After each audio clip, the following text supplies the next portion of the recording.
Hey everybody, I'm looking for solving some inequalities here. So we look at this, we are doing compound inequalities. So we have two statements here. We have an and statement for this first problem here. So we are going to be looking at what do we need to do in order to solve it. So the first thing I'm going to do is get that x alone by adding 4 on both sides. And that's going to leave me with 1/5 x is greater than or equal to 2 plus 4, which is 6. Then we're going to go ahead and get rid of that fraction, the 1/5, multiply it by its reciprocal, in this case, a nice easy times it by 5, times it by 5 over here.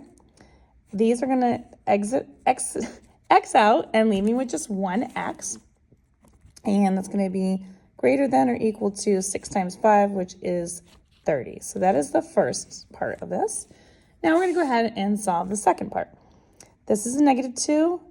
Don't forget that negative. -2 times positive x is going to be -2x.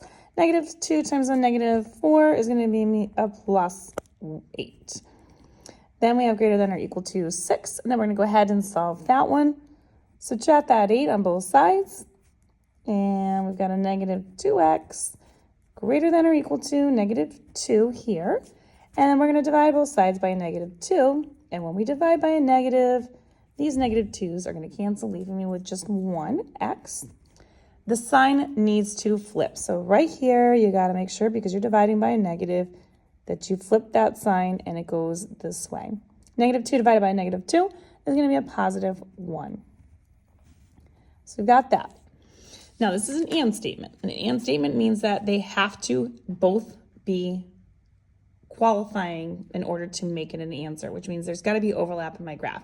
So if I take a look at a number line, now these are pretty spread out, right? 1 and then 30. Well, it can equal 1. So I'd have a closed circle there. And then it's got to be less than 1, which would be going in this direction. But on this one here, it's got to either equal 30. So here's 30 over here, closed circle, because it is possible to equal 30, or it's going to be greater than 30.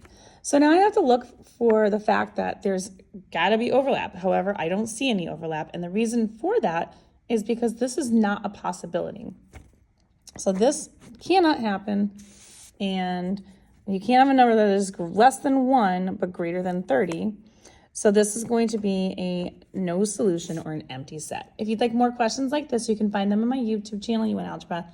Check this out under the compound inequality section.